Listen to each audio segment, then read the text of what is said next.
एक दिन मेरे बड़े प्यारे भाई ने आतिफ इजाज विरक साहब उन्होंने बहरे ख्याल अंदर एक दिन शेर आख्या, जमाना किवें दा नबी सरकार दा सी, अपने दिल विच करके ख्याल वेखां।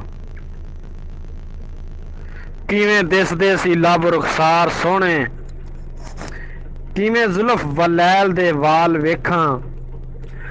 मस्ती अखां दी करदी कमाल, किवें चेहरा चमकदा नूर दे नाल वेखां। किवें उठदे ते बहिंदे सरकार, किवें चलदे सी प्यार दी चाल वेखां। सदीक उमर उस्मान ते अली वेखां, मस्त रहिंदे सन किवें बलाल वेखां। किवें करदे सी महफल सरकार यारां, ते उंदा की सहाबा दा हाल वेखां। सदीक अकबर दे तानू ते लिबास बोरी, किवें उस्मान लुटाए सन माल वेखां। ते अदल उमर दी जग ते पकार डिठी, हैबर शिकन दी इको मिसाल वेखां। बीबी ज़हरा बतूल दा पाक कुनबा, मौला हसन हुसैन लजपाल वेखां। जेड़ा बख्शे कतार सवालियां नू, मुर्शद कामल सखी बा कमाल वेखां। बिना पानी दे तप दी रेत उत्ते, कीता सबर जो नबी दी आल वेखां। दंद इश्क विच सारे ही कढ देने, वार इश्क दे सब ही मुहाल वेखां। किथे मैं गुनाही ते किथे शाने नबी, कमले सुखना दी की मजाल वेखां। और विरका मके मदीने वाल जावां कदूं, घड़ी दिन केड़ी ओ साल वेखां।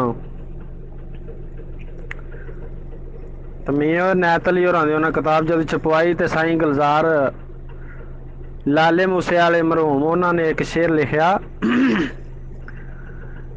आखो बिस्मिल्ला करा बिस्मिल्ला। ये विरक साहब की नज़र उन्हें शेर कलिया। उन्हें आख्या भी आखो बिस्मिल्ला करा बिस्मिल्ला, बिस्मिल्ला नु अंत वड्याई है जी। फिर नात रसूल मकबूल पढ़ना, जिन्हां दे दीन दी कूक दुआई है जी। फिर असल हकीकत दे वल आउना, जिस वास्ते कलम उठाई है जी। कसो की विच एक महरम राज मेरा, कुंडी कलब दी जिस खड़काई है जी।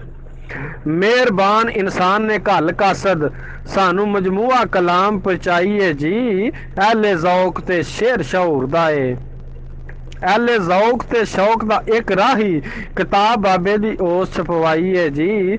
गोत विरक ते आतफ नाम भाई दा, ते खैरियां वाली दी शान वधाई है जी।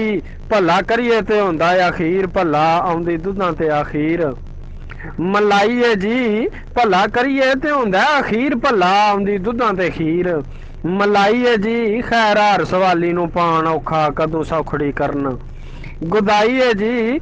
कदों किसे दे कोल हुंदा है जान आपी, ते कदों किसे दी नित टुराई है जी। खातर कलाम सरकार दा मिलने नू, उस ढेर मुशक्कत उठाई है जी। जिथे जिथे कलाम दी दस पई सी, कीती पुज के उस रसाई है जी। भारा भारे काम सी मेहनतां दा, ढेर अकल ते जान लड़ाई है जी।